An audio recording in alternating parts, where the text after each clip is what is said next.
Hey y'all, this is Sloane Spencer. I'm the creator of Dive Bar Music Club. And while we're here to have fun chatting about the music we're listening to lately, we're very aware of the real harm and danger that many people in our country experience on a day-to-day basis. And I'm here to make it clear that I advocate for completely dismantling ICE and Customs and Border Protection operating as Border Patrol and the entire Department of Homeland Security. They are fundamentally rooted in a culture of cruelty. They separate families, they militarize the police, and their very institutions perpetuate systemic harm, racial profiling, and direct action against people of marginalized communities. And currently, they operate completely outside the bounds of meaningful oversight. Their egregious violence, rooted in racial profiling, separates families, inhumanely detains people, and is the cause of many preventable deaths and direct murder. Welcome to the Dive Bar Music Club podcast, where the guest hosts drop in and out, but the opinions are always passionate and the playlists loud. It's like Cheers if everyone at the bar had a strong take on 90s alt-rock or a suspicious number of burned CDs. Around our table, you'll find an emerging touring songwriter, a former cult band favorite whose work since then is even more interesting, a portrait photographer with a not-so-secret metal penchant, a record store owner who learned about Swifties the hard way, a retired folk singer who regrets nothing, and a zine maker with more cool music projects than we can count. We're all just here to share what we're currently obsessed with and maybe convince someone that yes, that weird Icelandic synth folk band is worth a listen. Okay, that last one's probably me, Sloane Spencer. It's Dive Bar Music Club. Low-key, high taste, happy hour for music nerds. Well, hey, y'all. Thanks for sliding on in here with us at Dive Bar Music Club. I'm Sloane Spencer, and I am so excited to have gathered a couple of my friends to hang out with me as we roll right into January 2026. I have Rachel Cholst and Charles Hale joining me today. If you've had a chance so far, I hope you've listened to those bio episodes to find out what they are up to in the past and how they bring a lot of different experience to the world of music. They're joining us here in Dive Bar Music Club. And I can't believe we're finally doing this. How are y'all doing? Rachel, what's up? I'm great. I have a brand new refrigerator. Yeah, this is our third refrigerator in 6 years. So we were very excited to stay in for New Year's Eve and cook a nice meal. Listen, that is absolutely something that all of us have reached the point of life where that is point of celebration. Yeah, there was a time when a week of takeout and Trader Joe's frozen food would have seemed awesome, but that time has passed. For sure. Charles, how about you? What have you been up to? I've been dreaming of owning a refrigerator that makes ice on its own. It's one of my goals is to have one of those before I turn 50. So I've got about 18 months to get one of those. I love this. So that's perfect for the little sounder that I use on all of the little intros to this, which is the ice hitting the glass. So that might be our recurring theme. Sweet. The main question of Dive Bar Music Club is asking folks, what are the three things they've been listening to lately? I kind of like the question because it's a little different than what are your top three picks, especially as we get into these conversations, you'll see it's a little different what's on your mind these days. So Rachel Cholst, what have you been listening to lately? Yeah, so I picked out my three songs for today based on like cool venues I went to this year or back in 2025. So first, we'll start out with Weekend Friends, Weightless. It's kind of more indie rock, a little grunge, a little pop punk. I went to go see them at a place in Bushwick, Brooklyn called the Sultan Room, which I think I mentioned in my bio episode. It was my first time there, but the venue's a couple of years old. These guys basically imported like a Midwestern supper club called the Turkish Inn out to Brooklyn. And then they attached a music venue to it that has like just like this really cool setup. Like you walk in and the stage is sort of sunk in. So the stage is below you. There's like an area right around the front of the stage if you're into like moshing or whatever, sort of upper level with the bar. And it's just like there's all good sight lines. And the way they decorated it was really cool. These like LED panels and kind of like Moorish style, I don't know, lattice work. It's worth looking up a picture. The venue itself, I think, has a lot of different types of music, but this was a rock show and it was super fun. Cool. I think I found that band when I subscribed to your email list. And so that's how I found them. And they kind of give me a little bit like younger Riot Girl vibe. Totally. I mean, they're millennials, so I think they definitely have incorporated that as along with 90s rock and pop. And on my podcast, we talked a little bit about country as well into their sound. By the way, if y'all haven't had a chance, there is a whole conversation on Rachel's podcast with the Weekenders. Give us that link again. Weekend Friends. It's the most recent episode of the Rainbow Rodeo podcast. Oh, no, you're fine. And then one thing I am figuring out this new year is what I want to be doing with the podcast this coming year. So subscribe. It might take a little while for a new episode to show up, but I have some fun ideas. Cool. I love that. So, Charles, what have you been listening to? So the record that has sort of been most on my mind recently is the newest Mavis Staples record, Sad and Beautiful World. And she is, I think, 86 years old and made a beautiful record. It really is good. And I don't want to be fatalistic, but it might be the last record she makes. And if it is, I feel like she made an A-plus record. There's two songs that I'll point out briefly. And Mavis doesn't write songs. So two songs. One is called Hard Times, which Gillian Welch wrote, which is a beautiful song. And then the album closes with a song called Everybody Needs Love, which was written by Eddie Hinton, who is an old Muscle Shoals session musician. But the song Everybody Needs Love, I know, and I think probably most people know, it's because the Drive-By Truckers recorded it a number of years ago, and Mavis does a beautiful version. The other thing that I love about this record is who all she has playing with her, because she could get anybody she wanted, really. Right. And Jeff Tweedy is around a little bit. Spencer Tweedy is around a little bit. But Katie Crutchfield is on the record from Waxahachie. Oh, I didn't know that. Buddy Guy is on the record. Derek Trucks is on the record. MJ Linderman is on the record. So Nathaniel Rateliff is on the record. Patterson Hood is on the record. And Bonnie Raitt is on the record. So there's all these young people that are making interesting, creative music right now. And she's having them in. Part of that is because Brad Cook is the producer of the record. So it's such a beautiful record. I listened to it this morning. I love it. And there's a fantastic Tom Waits cover with Chicago as well. Yes. Chicago is the first song on the record, and it does feel like the outlier a little bit because it's not sort of morose or reflective. Yeah. It's more celebratory. But yeah, she's doing Tom Waits. So how can we not like that? For sure. Forgive me if I have told either of y'all this story before, and I don't know that I've ever told listeners on any of my podcasts. I exist because of Mavis Staples. My mom and dad's first date was to go see the Staples singers at the Fillmore East. And that is literally the reason that I exist. That's awesome. How old were you when they told you this? So I was like 4. So your parents were also into music? Oh, big time. Big time. The only glue that my family ever had was music.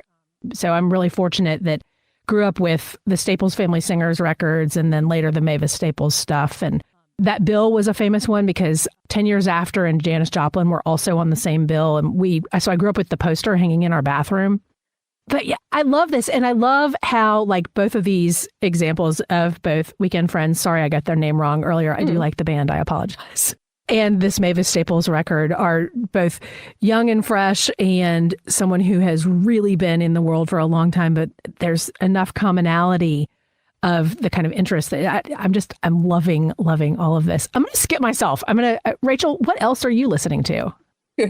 I was just thinking that if you were to juxtapose those two songs, they're probably like the complete opposite because that album by Weekend Friends, Feels Like Hell, is all about just sort of like millennial existentialism and everything sucks and nothing's going to get better. And then it seems like this album has been huge for them. So I think hopefully they could more or less make a living doing music now. Yeah, so this song, Spangled by Fust out of North Carolina, I think it's a little more like pretty than the kind of music I tend to listen to, but I was really just blown away by this album, Big Ugly, right from the start. So that's why I wanted to play Spangle, since that's the intro track. I listened to the album the night before I went to go see them open for SG Goodman, and the album's beautiful, just about, I'm not from the South.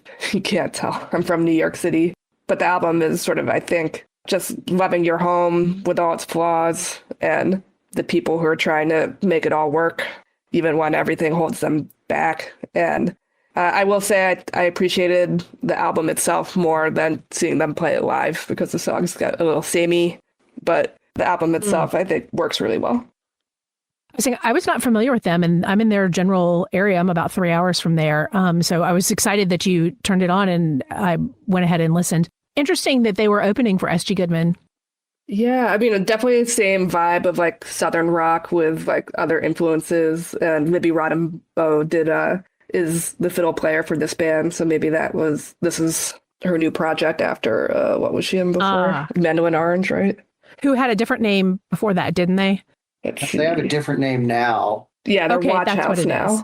Okay. Oh, she was in Mitso before. That's it. That's the one I was thinking of. Yes. Different band, similar vibes. Yeah, I'm like usually not a proponent of the kind of like millennial indie rock stuff, because it's sort of so like, that's why, every band Charles ever wrote about, Nine Bullets, I was like fully into. But I think this album has like that sound, but also a little bit of like twang and a little bit of like 90s rock too, that it's kind of what drew me in. Mm-hmm. What you, Charles? Sloane, you have to tell us what you've been listening to. I was going to try to pawn it off because I know I ramble, and I'm fully aware of that. So I have had a great year of going to see live music. So I would do things like drive 5 hours to a show, see the show, drink a huge cup of coffee at the gas station, and drive home. And I did a lot of that, which big fan of, totally recommend. The band I saw the most last year was Billy Allen and the Pollies. Mm-hmm. I have been a huge fan of the Pollies for years. No secret about that. But I got a heads up that they were going to be collaborating years ago, like before they ever actually wrote songs or anything.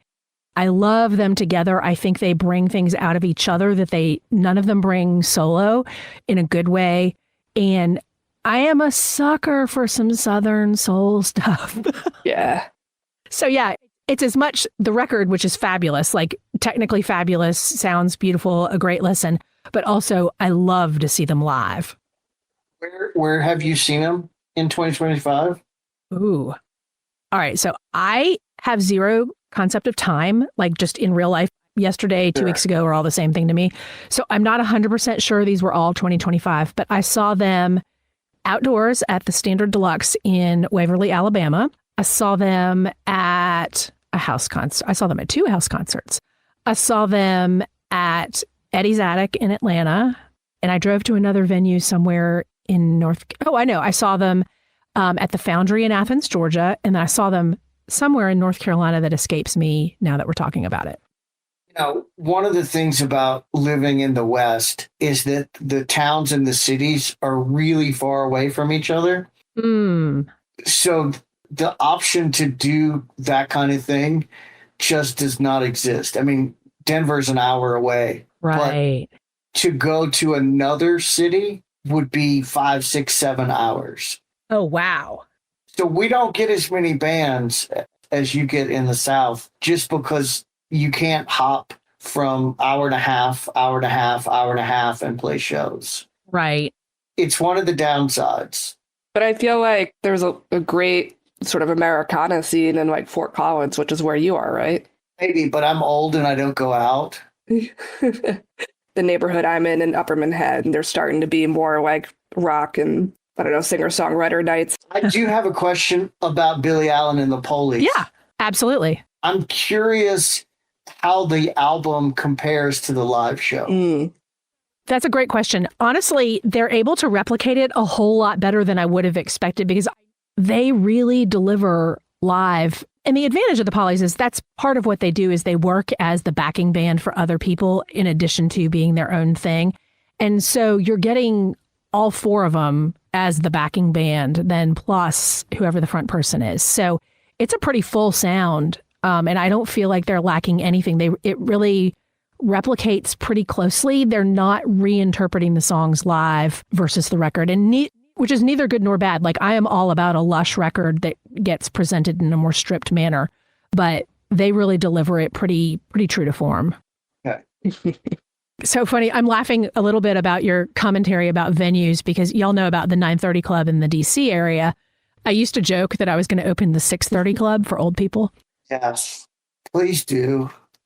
I want to be in bed by 9:30. I'm sorry.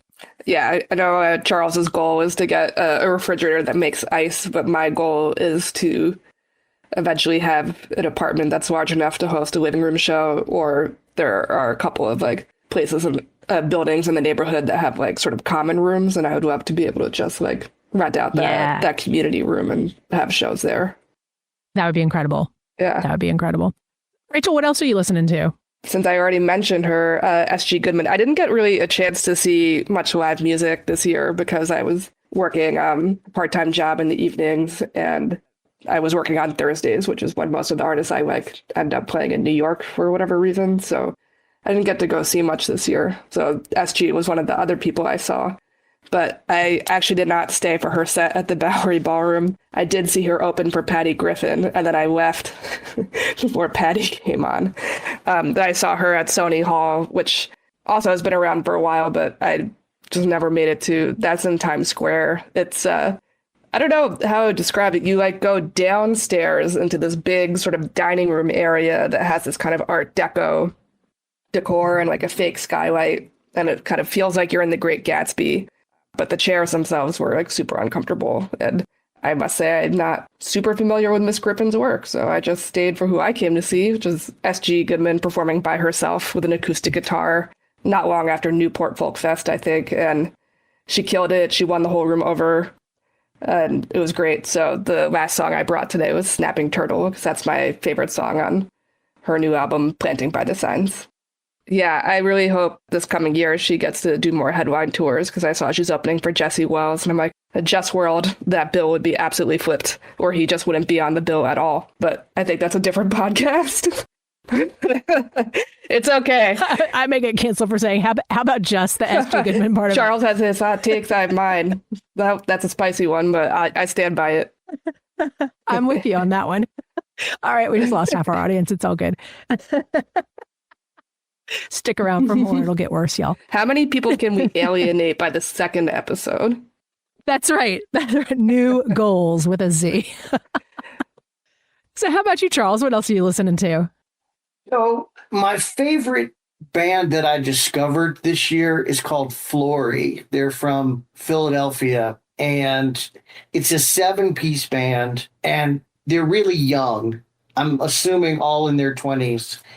And the record is called Sounds Like, and I'll talk about the first song, which is first it was a movie, then it was a book, which is a 7+ minute song with just like ripping guitar riffs and really strange, chaotic vocals.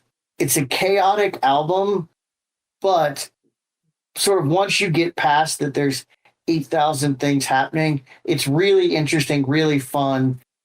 It's fronted by a young woman named Francie Madoche, I believe is how you say it. And her singing voice is really unique. And I've introduced a lot of people to this record this year, and it all takes them a little while with her voice, and which I totally understand. Some people can't handle it. But what I love specifically about that first it was a movie song is that the guitar riffs are designed to sound fun.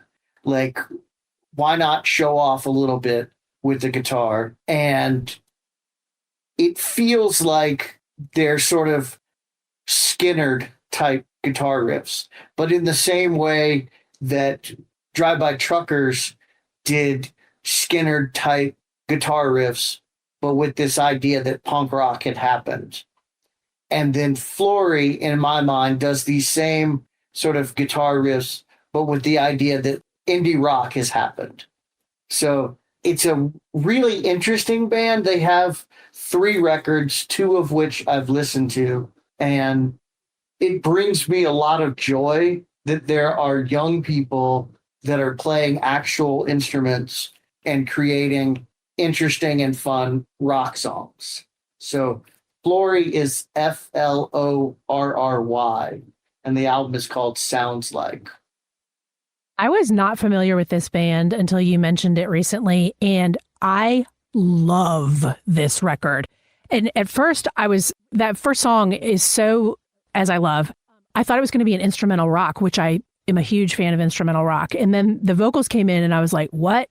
And then within like 30 seconds, I was like, oh, hell yeah, I am all about this record and this band. Yeah, so this band is in the same sort of universe as Fust that Rachel mentioned, MJ Linderman, Wednesday, all these sort of young rock bands that are fans of and aware of the music that the three of us sort of liked in our 20s and 30s. Uh-huh. Which, one, makes me feel old, but two, makes me really happy. Florry seems to have quite the sense of humor and is willing to sort of not give it away. The second song on the record is called Waiting Around to Provide, which I'm 98% certain is a play on the famous Townes Van Zandt song, Waiting Around to Die. Mm-hmm. So just that they're aware of music history makes me happy. Florry and MJ Linderman are going to be two of the openers for the Drive-By Truckers at their homecoming shows at the 40 Watt in February. And Patterson Hood is one of the people that I heard talk about Florry. Yeah, that's quite the nod. You know, we definitely have the same brain there because I was going to say something similar. I did not cover the album on Rainbow Rodeo, but we did have an interview with Florry on the site, and it ended up being one of the most visited pages on the site this year. But I don't know, when I listened to the album that first time, I just didn't cover it on Rainbow Rodeo, but I did cover Weekend Friends, and I think they're all kind of part of that same part and parcel. So I should give the album another listen for sure. It's a grower because there's really like 7 or 8 things happening musically all in the same song that it can be overwhelming. But lyrically, she's doing something that I think is really interesting. She's in her 20s and presenting as someone in her 20s with this, not just a raw vocal delivery, but raw sort of everyday lyric choice. So I love it, obviously. And Sloane, I'm happy that you heard what I heard. I was like cranking it up like immediately. I don't know. It spoke to me, as I said, before the lyrics even kicked in on the very first song. And it's interesting because they come across, I don't even know that this is the right word, but I'm going to say as very genuine, like they are genuinely rocking out. And with all the instrumentation and all the, this is who we are, not in a like, I know I'm cool kind of way. It comes across as like just very matter of factly, this is what we're doing. And I really like that. It's sort of guitar heroics to not show how cool you are, but to show how much fun you're having. Mm-hmm. Yeah. Francie, the singer, I've watched some YouTube videos. She's the lead guitar player. So it's not like she's hired people to play these big giant riffs. She's playing them. And yeah, it feels fun, not cool. Yes. And in that, it becomes cool because that's exactly what I was not speaking to clearly. That's what I'm here for. Yeah, I'm very excited to learn at Charles's feet as we keep going with this podcast. For sure. Same.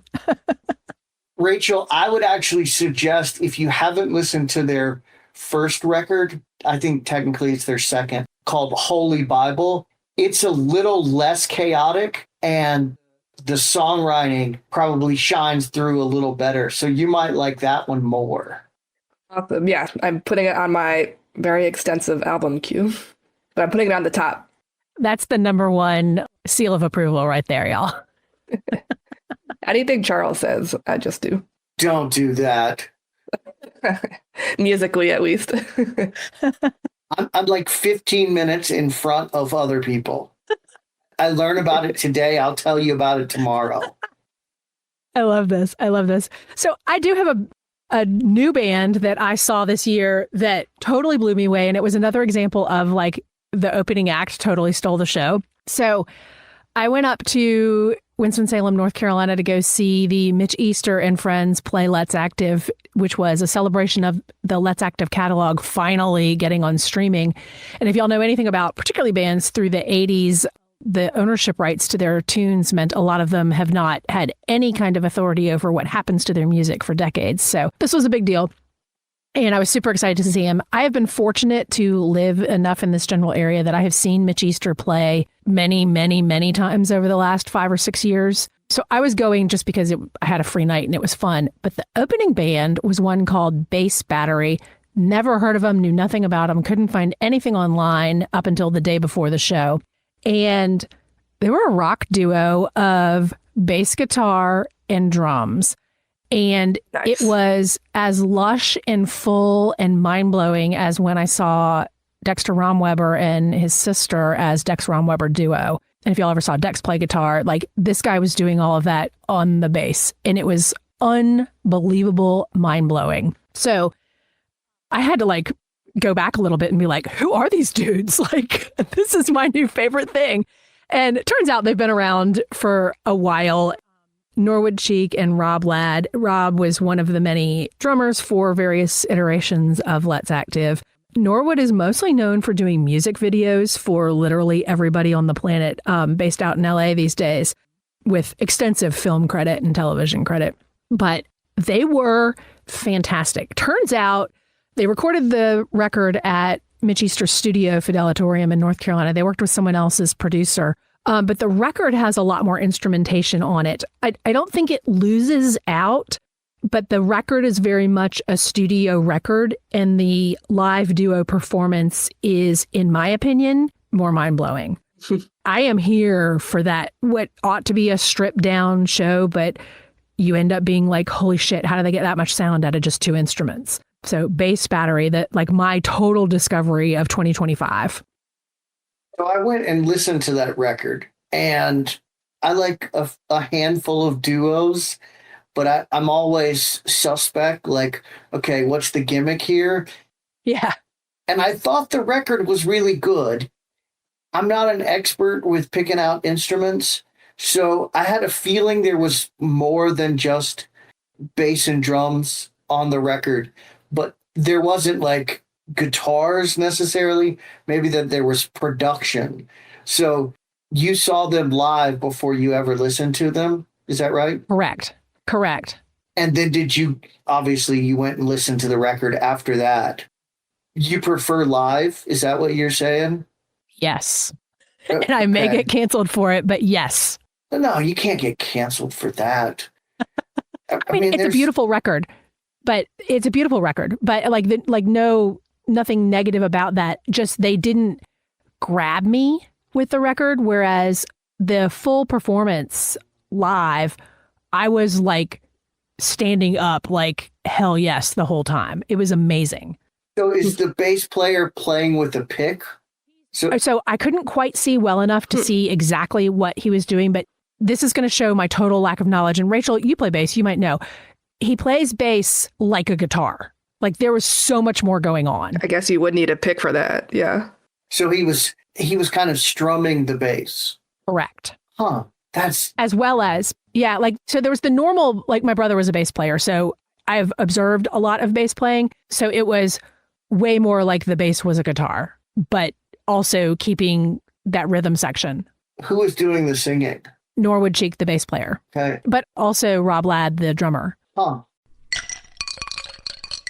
Hey, y'all. Popping in from the past/future to correct some information about Bass Battery. I popped up to their CD release party up at Volume Records and Beer up in Hillsborough, North Carolina over the weekend, mainly because I was hoping to catch the band in a smaller venue, and mission accomplished. I did take a little bit of video, not of every song, and again, wish I'd brought a whole setup because it was a fantastic set. can clarify a few bits of information from chatting with them after the show. So both Rob Ladd and Norwood Cheek are from the Raleigh-Durham, Chapel Hill general area. Both ended up with professional careers out in the Los Angeles area for many years. And in the last few years, they both have found themselves back in the Research Triangle. Their high school bands, actually, one opened for the other back in the day, but they were not really directly in touch for many decades and sort of reconnected when they got back to North Carolina and formed the band. Also, I was able to get close enough to see exactly what is going on with that bass guitar. And again, I'm not a musician, but yes, part of the time he is playing it with a pick, and part of the time he is finger picking, like finger picking on a guitar, but it's the bass, and there's a nice pedal setup as well, back to a couple of weeks ago. I always wonder with the duos, do they just not have more friends, or are they making an artistic choice? In this particular case, I can't speak to them, but I can speak to my observation of it. Because all of their friends were literally there to play the set that came after, I think it was a choice.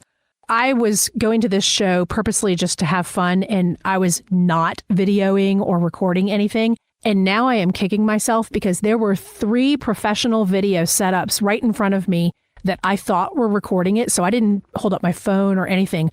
Turns out none of them recorded the video, only the audio. I do have some bootleg audio from that live set, but not one person that I can find, and nowhere on YouTube could I find video of it, which now is driving me bananas.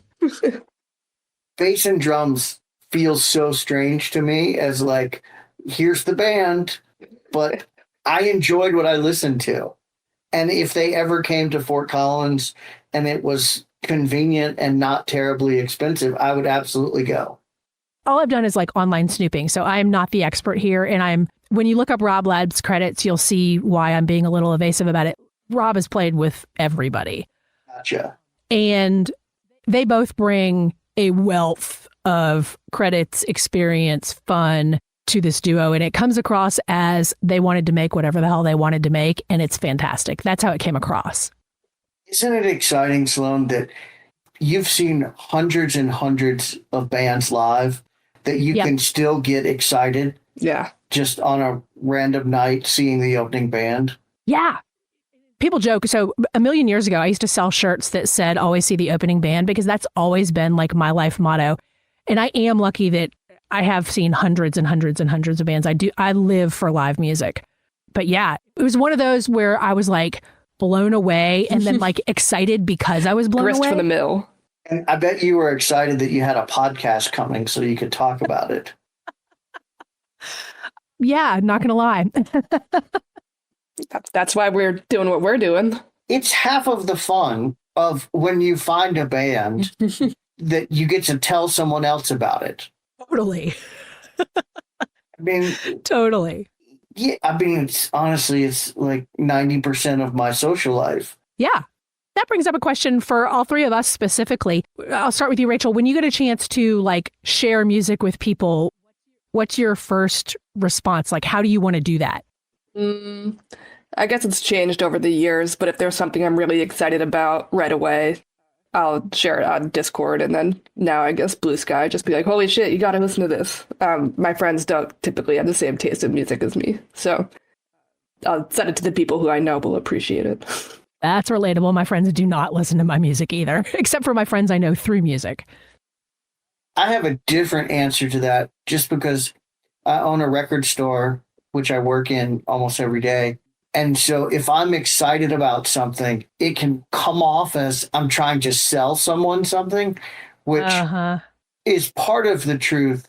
But I've learned over the last 3.5 years that it's more effective to get someone to try some music if I don't try to sell them the album and say something like, take a photo of the cover and go check it out. Mm-hmm. Because I feel like people enjoy discovering music on their own. And if I come in with the heavy hand, I don't know, it feels like it can mess that up. But it is really exciting when I come across something, I can show it to someone, and if they take the photo, they come back a week later and they say something like, you're right about this. I love that band kind of thing. I mean, I get to do that almost every day. That's amazing. Get to do that, and not like when you're running a radio show, because you don't Right. get to see the other person, and you don't get to talk to the other person. And I also feel like I have a lot of customers that are stuck in one time period. Uh-huh. And so I really value the customers that come in that are not stuck, that are, what are the kids doing now, kind of thing. Definitely. Charles, can I quickly put you on the spot about like the funniest story I have ever heard about your record store? Yes. Please tell us about your Midnight Taylor Swift release. Okay. So the record store is called Driver 8 Records. Obviously, it's a nod to REM, who's from the same town that I'm from. So I guess it was a year and a half ago, whenever the Tortured Poets album came out. And I'm a 48-year-old man who knows way too much about Taylor Swift at this point. But one of my regular customers, who also owns a marketing company and is a huge Taylor Swift fan and also likes to study Taylor Swift, came to me and was like, hey, we should host a listening party for the new Taylor Swift album, like a midnight listening party. And I said, okay, why? And, she made the case. It would be fun, like we did when we were kids, getting to finally hear the album. And she sort of pitched it to me as like, you've probably got a lot of adult Taylor Swift fans that would love to come and listen to the record sort of as soon as possible. My store is really small, 550 square feet. So we can't put a lot of people in there. But I agreed to this Taylor Swift party, and we started promoting it. And I heard from customers that they were excited about it. And then maybe 3 weeks before the album got released, one of my customers mentioned that the public school district in Fort Collins didn't have school the next day. It was like a teacher work day. And so they were going to come and they were going to bring their kids. And I immediately realized that this party was going to be way different than I had in mind. So we had it, party starts at 10. My plan was to start the new record on vinyl at like 10:30. I was hoping it was a long album, so we would play it until about midnight, because I can't sell copies until 12:01, 1 minute after midnight on release day. But then we get to that Thursday night. It's 2 minutes before 10 p.m. and people are waiting to come in. At 3 minutes after 10 o'clock, we have about 30 people in the store, most of which are like shorter than 4 feet tall. And by like 10 minutes after 10, there's 40 people in there, and we can't fit any more people in there. And we had a friendship bracelet making station. We had a Polaroid photo booth kind of thing, and we were playing older Taylor Swift songs. So it's jam-packed with a bunch of little kids. This is not my kind of event. And people kept asking me when we were going to start the new record. So we started it earlier than I had hoped.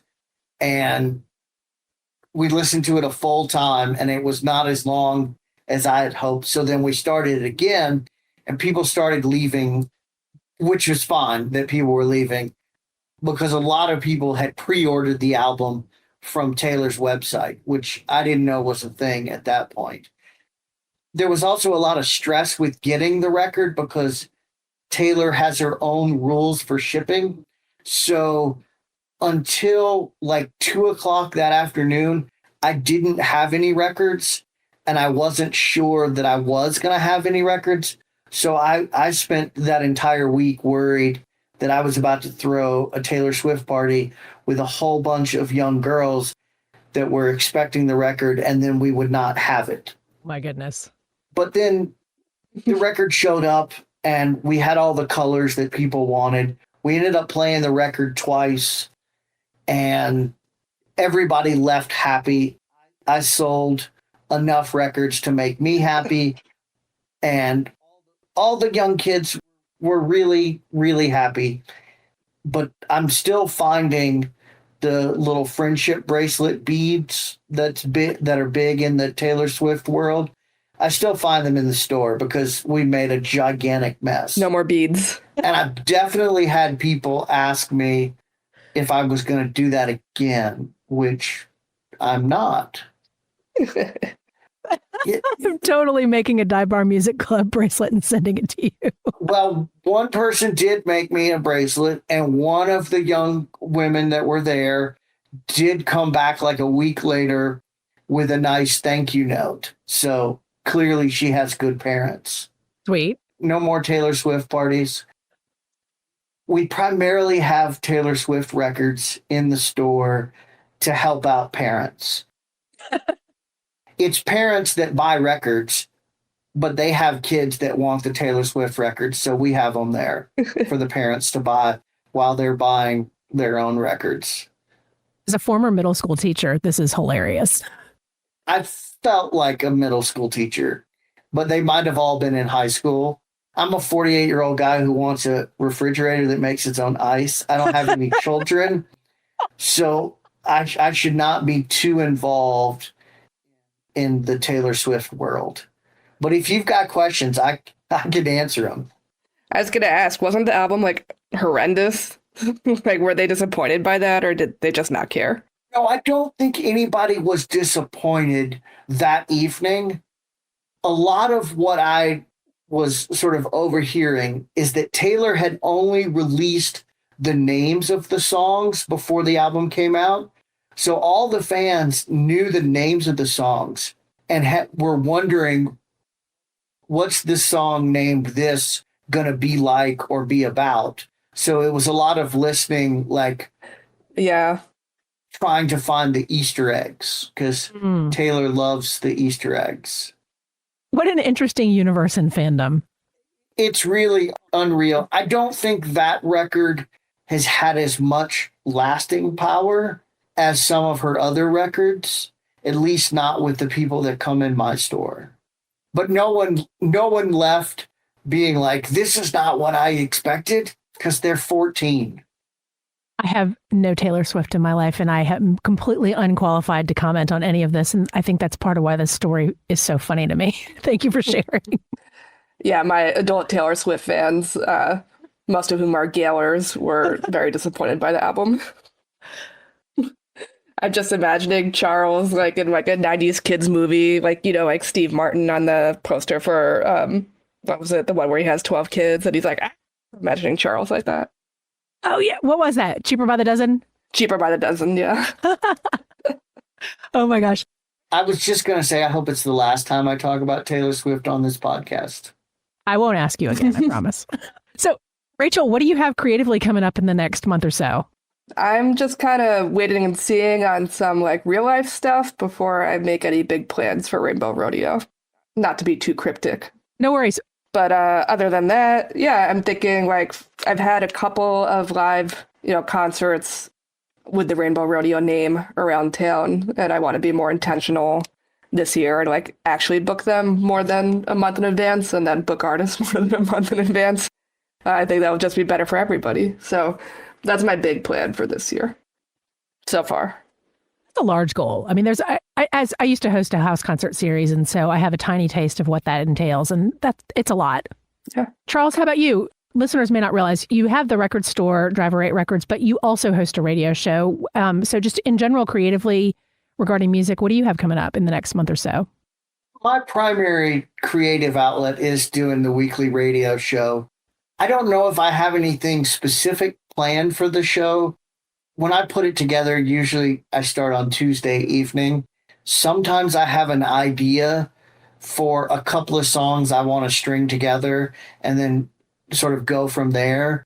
Sometimes it's just throwing 30 records in my crate and going to do it. So I will say my favorite radio show that I put together last year was I made a list of my 25 favorite records from the first 25 years of this century. And that was a really fun exercise to think about starting in 2001. What was I listening to? What did I love? And I went back and listened to a lot of stuff that I hadn't listened to in years and sort of knew it all and was like, yep, this is still one of my favorites. So that was my sort of favorite radio show from 2025 and a good exercise. But that also took like 3 or 4 weeks worth of work to put that together. For sure. For listeners, thanks so much for joining us here with Dive Bar Music Club. We'll try to throw in the links to all of the bands we talked about today, musicians. I use band kind of as the big tent descriptor, but also for Rainbow Rodeo and Adobe and Teardrops and for Charles's radio show and the record store and all that good stuff. I'm going to throw together a playlist as well. That's the last call at Dive Bar Music Club. If you like the hang, follow the show, leave a review, and tell your algorithm, gosh darn it, we're worth it. Better yet, share your favorite episode with a friend who actually stayed for the whole set. See y'all next time for the low-key, high-taste happy hour for music nerds. Hey y'all, thanks for sliding in the booth with us here at Dive Bar Music Club. I'm Sloane Spencer, a former radio host and the creator of a ton of different podcasts over the years, including another brand new one that is completely different. It's the Gen X Sleep podcast, Sleep with Rockstars. Subscribe today at sleepwithrockstars.com or your favorite podcast app.